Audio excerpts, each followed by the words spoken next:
Alhamdulillah. Kapsul Ramadan. Hap. Alhamdulillah. Emang lu kalau minum kapsul dilempar gitu? Ini variasi Beb. Karena saya rasa 30 hari nih kan tinggal apa nih ya kan. Saya sempat mau di-juggling dulu set baru dimakan. Kapsul maksud saya pengen memberitahu para citizen di rumah nih bahwa semudah itu gitu menerima kajian dari Habib Ja'far gitu. Nah, kita coba sambung pembahasan yang di segmen sebelumnya nih. Oke.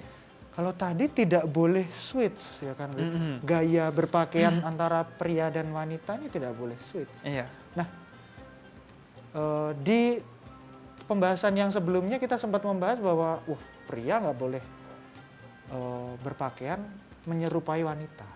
Nah, bagaimana kalau sebaliknya nih, yang tomboy ini gimana nih? Nah, begitu juga sebaliknya. Kata Nabi, tidak boleh perempuan itu menyerupai laki-laki. Tentu kemudian batasannya adalah yang sampai betul-betul menyerupai laki-laki.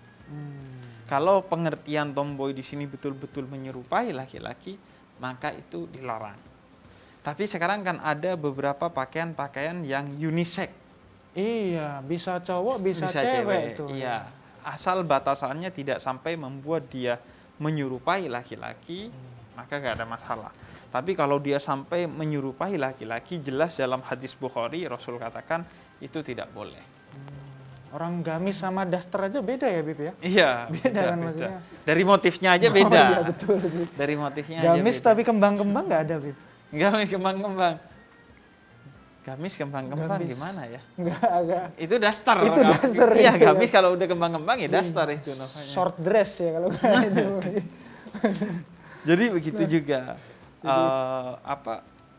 perempuan juga kalau tomboy dalam pengertian sampai betul-betul ketika orang ngelihat ini menyerupai laki-laki itu nggak boleh. Apalagi sampai dikasih stagen tuh. Iya. Biasanya para ulama menjadikan kebiasaan itu sebagai tolok ukur.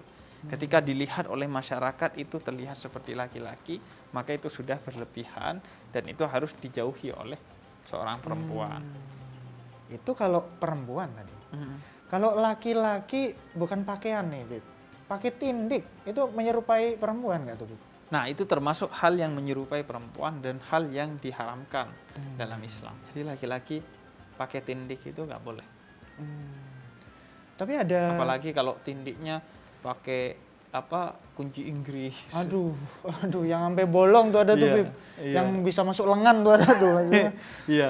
Itu kayaknya nggak perlu diharamkan. Menurut dokter juga nggak boleh kayaknya. Menurut kesehatan memang boleh juga ya. Iya, bukan cuma kesehatan fisik ya. Kesehatan jiwa kayaknya nggak boleh itu. Berlebihan sekali ini ya, Bib. Nah, tapi penasaran tuh saya, Bib. Kalau perempuan boleh bertindik? Boleh, karena itu memang. Lo sampai ke hidung atau tindiknya banyak ke sini, itu gimana tuh, Bib? Boleh nggak tuh, Bib? Iya, jadi selama pada batas wajar dan tidak menyakiti. Karena ada sebagian ulama Syafi'iyah, ulama dari mazhab Syafi'i yang melarang tindik kalau dia sampai menyakiti dan tidak wajar. Jadi kalau sampai menyakiti habis ditindik sakit terus gitu. Iya, sakit, atau ketika pakai dia sakit.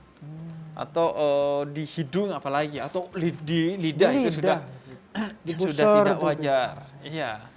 Lagian kalau di pusar, itu kan aksesoris untuk dilihat. Yang mau ngelihat siapa ya, Bib ya? Makanya, di sini itu. Iya. Itu kan jelas-jelas sudah akan menyakiti dia. Minimal ketika bikin dan ketika dipasang, maka itu sebaiknya memang dihindari. Nah, kalau misalnya nih, Bib, kita beralih ke hijab nih, Bib. Oke. Kalau misalnya seorang perempuan, zaman sekarang ini kan udah banyak contohnya nih, Bib. Makin berkembang, makin fashion gitu. Iya. Kalau seorang wanita muslimah mengikuti tren zaman tuh gimana tuh, Bib? Iya, mengikuti tren itu memang sesuatu yang menjadi ketentuan dalam Islam. Jadi batasannya adalah menutup aurat. Menutup auratnya baik laki-laki maupun perempuan itu seperti apa, bagaimana, mau mengikuti fashion itu silahkan. Misalnya sampai diputer-puter tuh, Beb. Bukan dilepas terus diputer ya, tapi libet di situ, Beb. Iya. Ya gak apa-apa. Asalkan memang memenuhi syarat yang dia yakini bahwa itu sudah menutup aurat, tapi harus tetap enak dipandang. Tapi ingat, jangan berlebihan. Sehingga kemudian itu dikategorikan sesuatu yang hulu, yang berlebihan. Dan memang ingat bahwa utamanya wanita itu berhias untuk pasangannya. Memang untuk menyenangkan pasangannya. Pasangannya. Jangan sampai Anda kebalik. Nah, ini banyak terjadi. Kalau di dalam rumah pakai daster. Pakai daster, seadanya. Maksudnya mungkin seadanya tuh biar mudah kali ya, Beb ya. Oh, maksudnya apa ya? Biar mudah tuh apa ya? Biar mudah pakainya kan. Jadi mudah kalau buat daster kan. Pakainya kan mudah. Kalau ini kan. Iya. Jadi dia di rumah pakai daster, di luar rumah dia berhias. Waduh. Pakai minyak wangi 1 botol, 2 botol, atau minyak wangi dia pakai. Nah, itu yang tidak diperbolehkan. Karena utamanya kecantikan wanita itu adalah untuk pasangannya. Pasangannya maksudnya pasangan yang halal ya, bukan pacar. Iya, tapi suami ya. Iya, saya soalnya dari pandangan mata Anda kok nggak yakin, makanya saya tegaskan. Saya sempat mau minta. Jadi memang harus kita utamanya adalah membahagiakan suami, karena ini banyak yang kebalik-balik. Begitu juga suami membahagiakan istri itu menjadi jihad utamanya dia di keluarga. Nah, mundur sedikit nih, Beb, mengenai batasan tuh. Kalau tadi kan ada batasannya. Nah, ini kadang mungkin banyak wanita yang bingung juga nih batasannya kayak apa. Kan ada jilbab tuh yang jilbab pejabat tuh, Beb. Tinggi gini karena ada poninya tuh di depan tuh, Beb. Tuh. Jadi kelihatan ada jambulnya tuh di depan tuh. Gimana tuh, Beb? Boleh nggak? Iya, bagi Anda yang berjilbab berarti Anda meyakini bahwa rambut itu aurat, maka sebaiknya memang ditutup. Nggak boleh terlihat. Tetap fashion nggak apa-apa, yang penting tertutup. Karena Allah itu menyukai keindahan. Jadi nggak apa-apa tetap fashion, tapi asalkan ditutup. Dan bukan hanya rambutnya, tapi dadanya juga.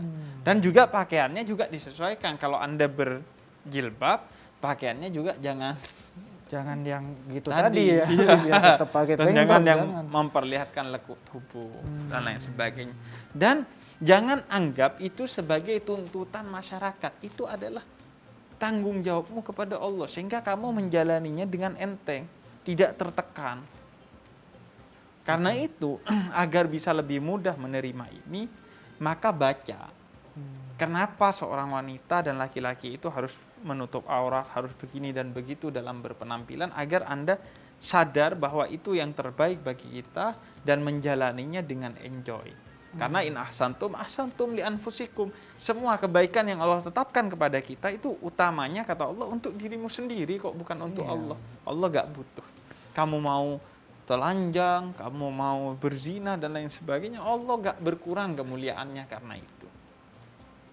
Untuk diri sendiri karena Allah ya. Iya. Bukan terus begitu ketemu orang lain nggak takut ya. Ya ketemu orang lain takut, ketemu di hadapan Allah enggak tuh. Iya. Jangan sampai begitu. Masih banyak lagi nih Beb, pembahasan mengenai berpakaian seorang muslim. Tapi setelah yang satu ini. Tetap di kapsul Ramadan. Alhamdulillah. Alhamdulillah.